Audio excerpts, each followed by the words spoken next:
One, two, three. Harold and Brad, Windy City Filmmakers. Harold and Brad, Windy City Filmmakers. Harold and Brad. Da, da, da, da, da, da.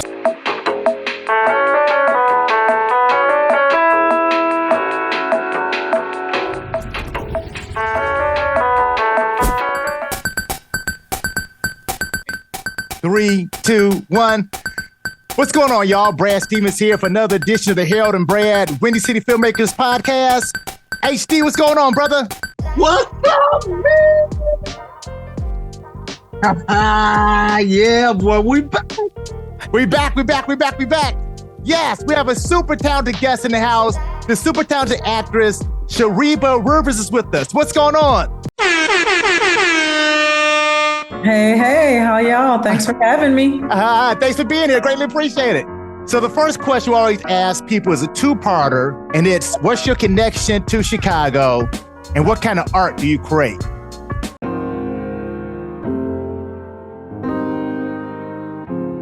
Connection to Chicago. I moved here about 20 years ago to take a job in education, actually, which is been my career for about 30 years now.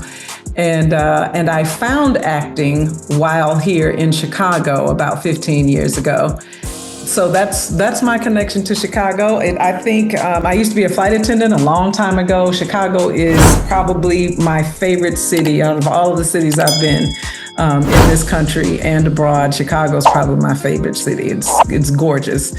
The primary thing that I do in this industry is act. I have put on my director's cap for staged readings and for a very short audio play, and I've done some assistant directing, but my primary focus is acting.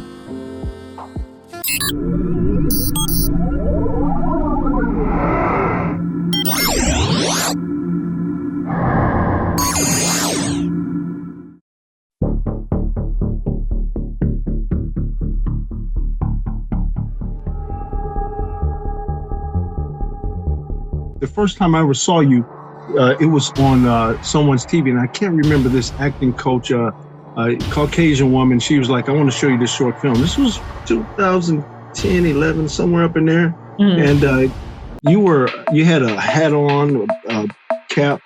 You know what I'm talking about? It was like you were in an alley or something. This was way back when. It was, yeah. I was playing an undercover police officer. Yes, you were. You were. The film was called Blindsided. So you've done like a number of things. You've done like a number of episodes of Chicago PD, right? Have you been on Chicago Med too?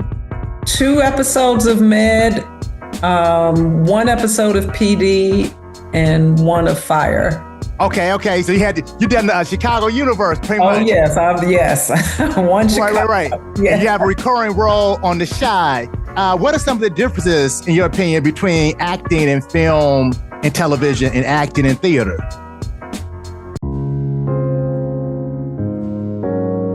It's interesting that question has come up, because I've heard casting directors and some other folks in different parts of the industry say, oh, there's no difference between, when you audition for this, there's no difference. And I actually disagree. I think I've been told, especially for some of my TV film auditions in person, that I need to pull back because I'm always using my stage voice, and so that's a big thing. I think for performance-wise, of course, with TV and film, you get a lot of opportunities to get it right, so you can always go back to one, you can cut, you can, try it again, you can try it a different way. On stage, you get that night and, pass or fail, that's it for that particular audience. And then, you have to try to figure it out for the next one. And so I think you're putting it all on the line on stage every single night. And you only get that shot for that particular audience, for that particular performance. With film and TV, the director can say, that's not exactly where I'm going. And so let me do this different thing. And then you get it in smaller chunks in TV and film. You get to do that particular scene and then go back. And then on stage, you've got the whole story to tell from start to finish, and whatever mood you're in it, but you have to take it with you on stage, and you get that one shot. So funny you say that, because well, I'm in the play now with our mutual friend Esteban. Oh yes. We're doing Jesus Have the A Train, and that's one note he's been giving the cast, that you need to project more, like the reverse, that your television voices aren't going to work on stage, so you got to project to the back of the house. And the number of people that are whispering, but I'm like, the microphone is good, but damn, can we just use, I'm sorry, not sorry. Y'all, you good, you good.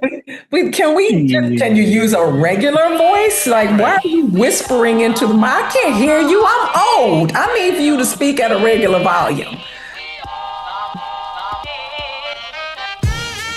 And I think also with stage, you get a chance to spend more time with your character, and you get to develop your character. You get to appreciate your character more than especially with these, 1 or 2 episodes here and there.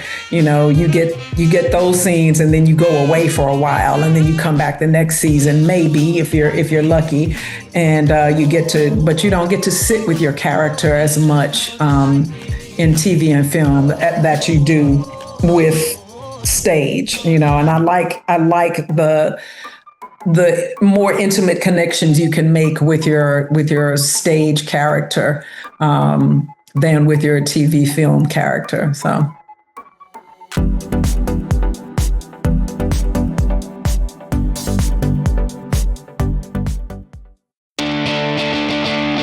you did an episode of Empire too. I did an episode of Empire. That is when one of my neighbors decided that I was a real actor. And I'd been telling my neighbor for years that I was an actor. I did mostly stage, but I was like, yeah, I'm an actor. And I had one line in Empire. I was in several scenes, but I only had one line in Empire. And he came running next door, ringing the doorbell. He was like, oh, so you are a real actor. I was when you gonna get on the big screen? You a real actor now. I was like, so forget the 100 pages of text that I've learned to be on stage, and the dialects and all of the other things that I've had to learn while I'm on stage. Forget all of that. That's not real acting. But this one line, it just made me a real actor in his eyes. And after that, now he always wanted to talk acting with me after that. I thought that was hilarious. But, that's what the screen does to people, Yeah. You know what's funny? Like my cousin, he always says, you know what, man? You should go down and get on Parabook. You should go get on the shot. Like I just walked down. All right. Right. So I'm playing this character. All right. That's all said and done.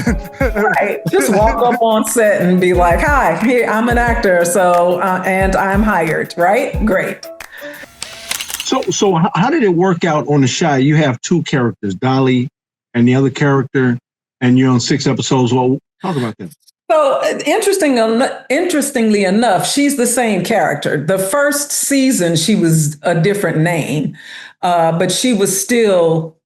When you saw me the first season of The Chi, I was EJ's grandmother, and Tiff is EJ's mother. So I am the same person, but I didn't show back up until season 5.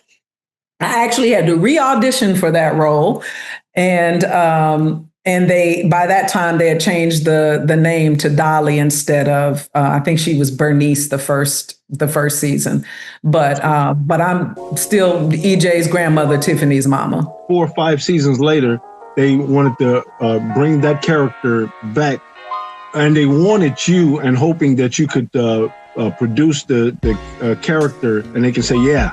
So it's like they wrote you back in. From what I understand, yeah, and I have to credit Hannah Hall, who plays Tiffany on The Chi, in addition to, the writers and the producers of the show, but Hannah actually had spoken up and said she wanted a relationship with her mother. Like, where is that relationship? Because in the first season, in that episode, I actually had no interaction with Hannah. I interacted with Jacob Lattimore, who plays Emmett. And Emmett and my character talked about where EJ was, the grandbaby.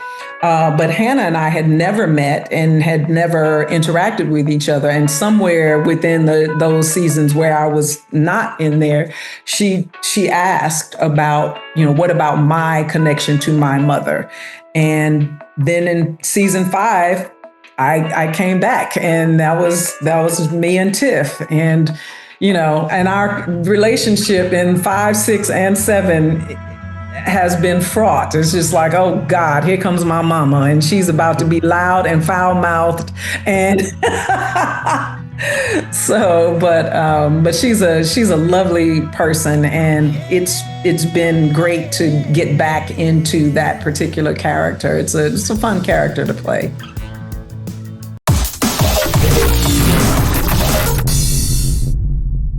One other thing real quick. San Nicole. Let's talk about that short film that was in the Midwest Film Festival. You won an award for that, right? I was nominated. I didn't nominated. win. Yeah. Because you were so, man, you had presence on the screen big time in that cafeteria.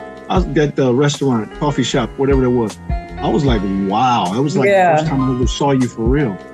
So when San sent the script, we were just doing a table read, and they sent the script to me, and I said, oh yeah, this is me all day. And so I went into the table read like, this is about to be mine. At the end of the table read, they were like, oh, we're going to be calling people to audition for the roles and, and that kind of stuff. And I told San later, I didn't say it then, of course, but I told San later, I walked to my car like, that's my role.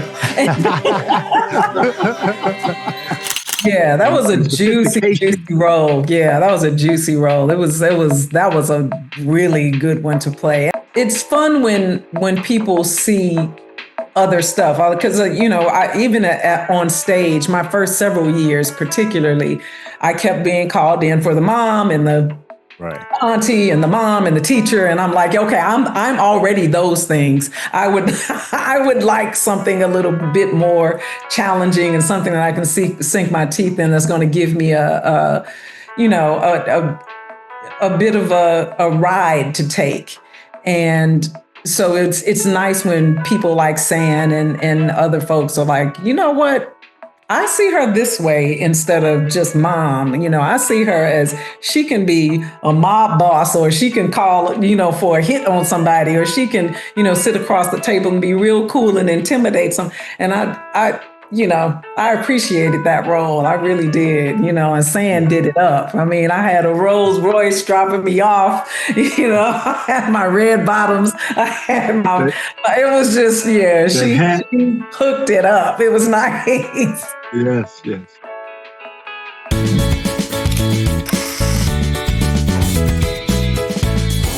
Is there like a role or a character along those lines or genre you haven't done that you would like to do? Like to take a shot at?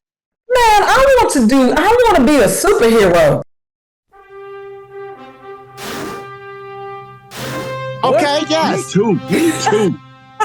You'll be a great superhero. Okay, listen. Yeah. I need to be able to be a superhero. I was talking to one of my agents recently, and I said, I of course want to play a lawyer.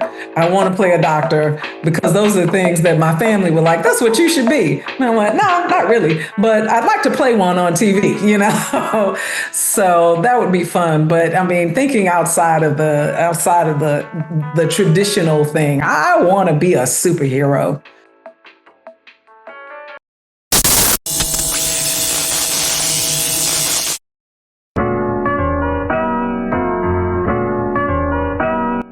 Well, we know you got to run, so we have always one last question I'd like to wrap up with. That's what advice would you give a young person looking to get into the industry, what advice would you give them? I would say work hard and stay the course. It's a really difficult industry. You have to have really thick skin because rejection is an everyday thing. But you have to learn how to not take it personally. You have to continue to hone your skills and perfect your craft. And I don't think that there are too many days off. I mean, I'm also old school, so we believe in that, hustle and grind type thing. I mean, you do have to take care of yourself. Always continue to try to perfect your craft and keep at it. It happens. A lot of times it's not personal. It's the difference between you being 5'6" and 5'8", and that has nothing to do with your talent. It just has to do with sometimes matching you with somebody else. So keep at it and just keep perfecting your craft. No doubt. Very inspiring. Really appreciate it. But tell you what. Thank you. So for Brad Stevens and Harold Dennis. As always, dream big, dare to be great. We out of here. Peace. Peace. Thank you.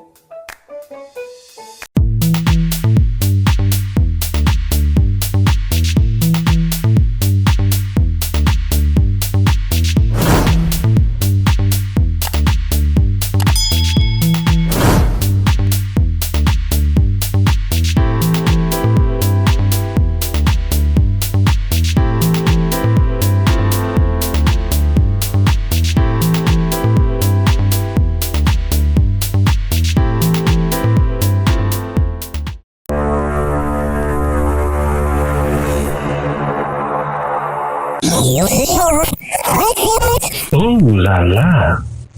Yeah.